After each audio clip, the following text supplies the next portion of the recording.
কেমন আছো তোমরা সবাই? আজকে ভাবছো যে একটা নতুন ড্রেস পরে কোথাও যাচ্ছি না। আসলাম, বাজারে গেছিলাম অ্যাকচুয়ালি, এখন 9টা বাজে।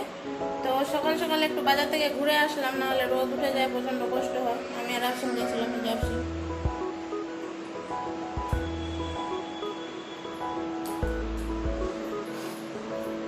তো চলো আজকে দিনটা তাহলে শুরু করা যাক। সকালে উঠে আমি চা খেয়েছি, আফসিন ব্রেস্ট ফিড করেছে, এবার আফসিনকে খিচুড়ি খাওয়াবো। কালকে আমি খিচুড়ি করেছিলাম, সেটা আমি ফ্রিজে রেখেছি, এখন আমি গরম করে সেটা খাওয়াবো ওকে। একটুখানি বেঁচে গেছিলো কালকে, তো ফেলে দেওয়ার কোনো মানে হয় না, তো আজকে খাইয়ে দেবো খিচুড়িটা ওকে।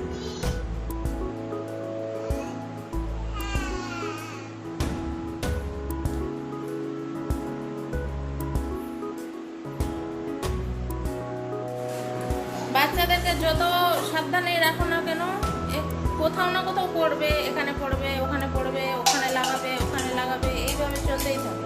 মানে একটুখানি চোখটা সরিয়েছি একটুখানি কিছু না কিছু অঘটনা ঘটিয়ে দেয়। আফসিন আজকে পড়ে গেছিল, তো ভাবলাম যে যখন বেরোবো তখনই ভিডিওটা করবো, কিন্তু ভিডিওটা করলাম না। ও পড়ে গেছিল, একটু কাঁদছিল, তাই জন্য বুকের ভেতরটার জন্য এখনো কেমন করছে যে পড়ে গেছে, কোথায় যে লাগলো, কোথায় যে কি হলো। বাচ্চারা একটু কিছু হলে যেন মায়ের মনে হয় জীবনটাই মনে হয় আটকে গেল। এখনো মনে হচ্ছে আমার হাত পাগুলো কাঁপছে। ওর কিছু হয়ে গেলে মনে হয় আমাকে, আমি জানি না আমি কি করবো। আমার আফসিনের কিছু হয়ে গেলে আমি শেষ হয়ে যাবো সত্যি। মনে হয় ওকে লাগেনি, নাহলে ও কাঁপতো, এখন তো ঠিকই আছে।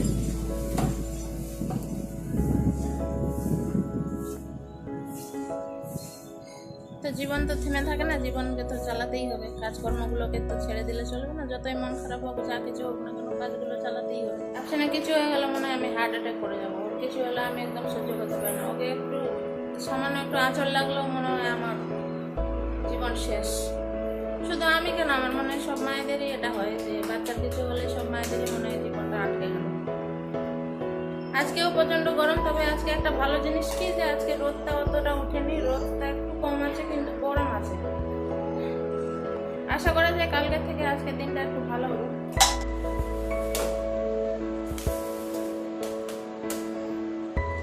Unfold your legs, Afshin. Unfold your legs. Afshin.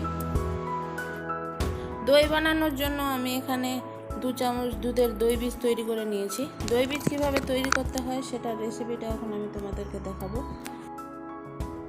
দুধটাকে ফুটিয়ে নিয়ে সামান্য একটু ঠান্ডা করে নিয়েছি। তো একটা লঙ্কা নিয়েছি, লঙ্কাটাকে কি করতে হবে, গোটা শুদ্ধ নিতে হবে।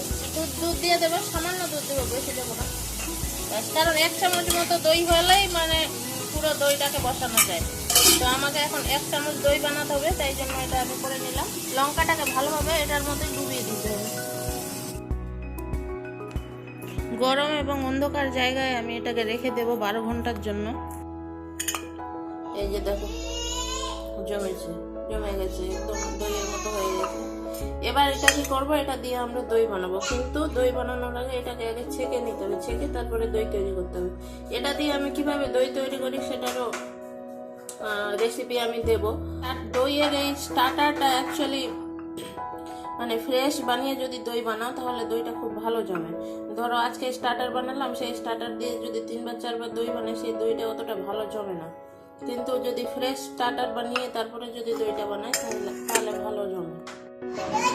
খিচুড়িটা ঠান্ডা করতে দিয়েছি, ঠান্ডা হোক একটু। আফসিনের খিদে পেয়ে গেছে প্রচন্ড জোর, তো ওর খিচুড়িটা আমি ঠান্ডা করতে দিলাম। আফসিন ডিম খায় না, তো আমি একটা ডিম স্ক্রাম্বল করে খিচুড়ির মধ্যে মিশিয়ে দিয়েছি। তো এবার ওটা ঠান্ডা হলে ওকে খাওয়াবো, কিন্তু তার আগে আমাকে ডাল ভেজাতে হবে। আজকে ইফতারিতে আমি ডালের বড়া বানাবো, তো ডালটা আগে ভিজিয়ে নিই, ততক্ষণে খিচুড়িটা ঠান্ডা হয়ে যাক। আজকে আমি 2 রকমের ডাল ভিজালাম। এটা হলো ছোলার ডাল, এটা আমি স্যালাড বানাই যেটা, এটা ডাল। আর এটা হলো মটর ডাল, এটা দিয়ে আজকে আমি বড়া বানাবো।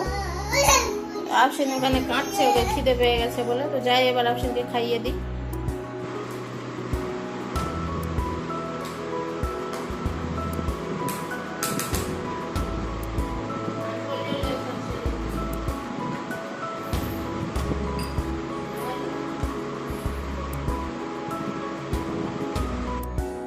রান্না হয়ে গেল, গেল, মাছের ঝোল করেছি আলু দিয়ে এখানে, আর ভাত।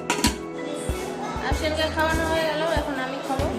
খেয়ে দেওয়া ঘুম পাড়াবো। বিকেলে আবার তাড়াতাড়ি উঠতে হবে, কারণ বিকেলে আবার আমাকে ইফতারি রেডি করতে হবে। আর আজকে বড়াগুলো বানাবো, তো বড়াগুলো বানাতে একটু সময় লাগে। এখন 4টা বাজে, তো একটু পরে আমি হচ্ছে ইফতারিটা রেডি করব। তার আগে তোমাদেরকে দেখিয়ে নিই, আফসিন আর ওর বোনুর জামা কাপড় আমি অর্ডার করেছিলাম ফার্স্ট ক্রাই থেকে, সেগুলো এসছে। তো সেগুলো তোমাদেরকে আগে দেখিয়ে নিই, তারপরে ইফতারি রেডি করব। জানিও কমেন্ট করে যে কেমন লাগলো কাপড়গুলো। আমি তো অনেক খুঁজে খুঁজে বের করে তারপরে নিয়েছি। আমার মনে হচ্ছে সবথেকে স্পেশাল ওই কাপড়গুলো। আচ্ছা, এই দুটো কিনেছি আফসিনের বোনুর জন্য। আফসিনের ছোট বোনু হয়েছে, ওর কাকুর মেয়ে, ওকে দেওয়ার জন্য এই দুটো কিনেছি। এবার আফসিনের গুলো তোমাদেরকে দেখাচ্ছি, দাঁড়াও। এই দুটো নিয়েছি আফসিনের জন্য। এটা হলো একটা জাম্পস্যুট, আর এটা হলো একটা টি শার্ট, তার সঙ্গে প্যান্ট। জানিও কেমন লাগলো জামাগুলো। আফসিনের বাবা সেই সকালে 6:30টার সময় গেছে, 4টা বেজে গেল, এখনো আসেনি। আজও সে বালিগঞ্জে গেছে, জানি না কখন আসবে। ফোন করলাম, ফোন রিসিভ করলো না। আশা করি ইফতারের আগে চলে আসবে। তো ইফতারিটা রেডি করে রেখে দিই, আফসিনকেও খাওয়াতে হবে, আফসিনের খাবার রেডি করবো।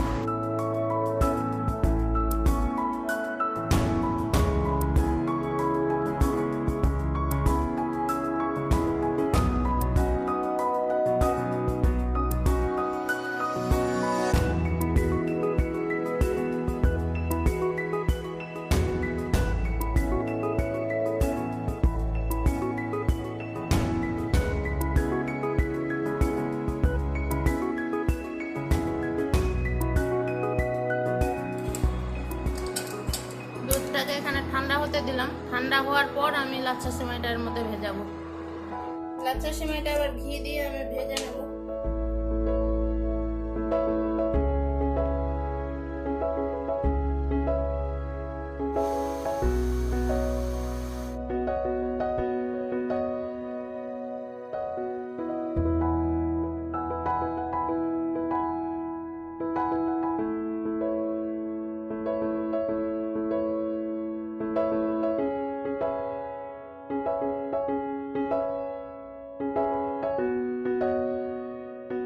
ইফতারির আগে আফসিনের বাবা চলে এসেছিল। তো আফসিনের বাবার ইফতারি হওয়ার পরে আমরা একটু নিচে যাচ্ছি।